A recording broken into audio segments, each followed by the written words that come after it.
มากินตำเมื่อนี้เนาะเมื่อเมื่อแบบว่าเขากินได้แล้วนะเขาก็แบบว่าจัดสึกใหญ่ไฟกับพริบเลยแหละจ้ะพี่น้องจ้ะมาตำขอบคุณเด้อ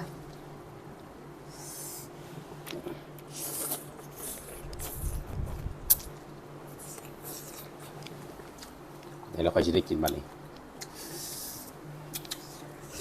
บีบใช้ตาเขาเด้อจะบีบทำจะคืนนะเชื่อไหมวะบริกินคนนะกุ้งเยอะๆ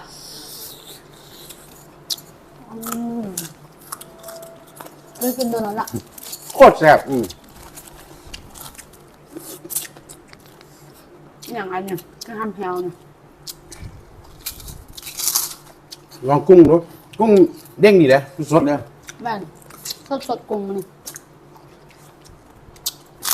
เอาข้าวมาจะกินกับข้าวได้ค่อยนะเขาหิวข้าวได้แซ่บหวานกุ้งโคตรหวานเลยกับซีฟู้ดก็จะข้าวไปกุ้งมื้อนี้สดดีเนาะเมื่อบ้านนะนี่เขาไปซื้อจากโคเลยฮะเพราะมันสดตลอดเลยอีต้นแม่เพิ่นอยากกินกุ้งเพิ่นอยากไปจะได้กินซะนะ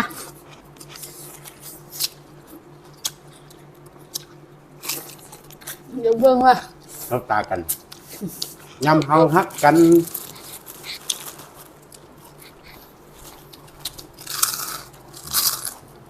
ปัญหาแบบนี้เลยกินเผ็ดกินเค็มกินตำกระดงกระแดกกระลงกระละเข้าห้องน้ำรวมมันจะมีปัญหาลงข่าวตกข่าวทุกคนมีหมดคันแซบติดเชื้อราเหม็นมีกลิ่นเจ้าแค่ล้างปุ๊บจบทุกปัญหาบ่เห็นคนคืนเงินพร้อมใส่ดีแฮงคือราสนีหอยตัวนี้ตอบโจทย์ทุกปัญหาของผู้หญิงและผู้หญิงใส่ล่างน้ำกันได้เด้อบางคนไม่อายเด้นัดผู้บ่าวซึ่งมาเลี้ยงจังซี่นาอายได้เนาะเพราะว่าครั้งแรกหอยเมนอีกตายแล้วเขาว่าควันอยู่หั่นแหละบ่แล้วจักเทื่ออย่าหาทำเด้อพี่น้องมาต่อแซ่บโคตรพวกเจ้าเอ้ย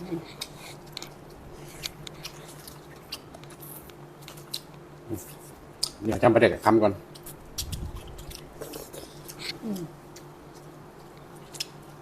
เขาเหนียวอัดกินหลายปันนี้คอยกับบ่อ้วนเขากินท่านกินหลายคนดีผักลมฟังนิดหน่อย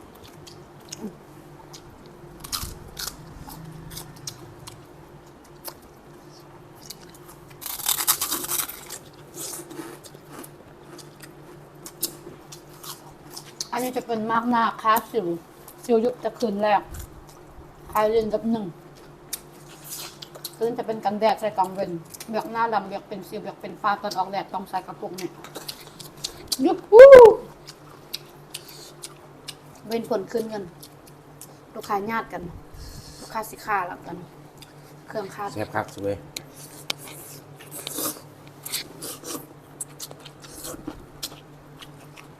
กุ้งโคตรหวานเลยพี่ต้นแม่เมื่อบ้านอยากกินกุ้งอดมากินเรียงแล้วจะได้กุ้งสด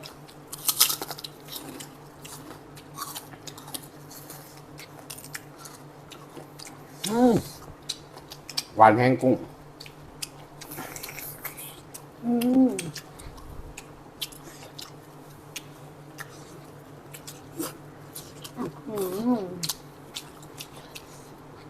ใส่ไปมาก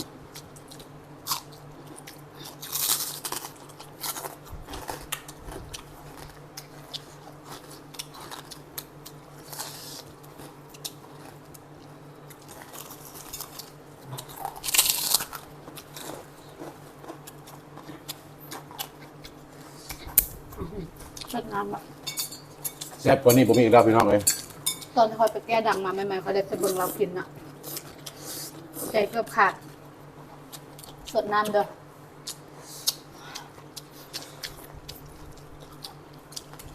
สดน้ำ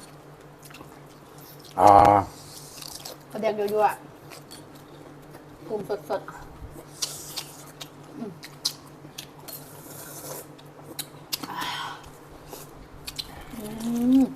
แซ่บกายแซ่บเพ่งโอ้แซ่บจะแจ๊ะเนาะ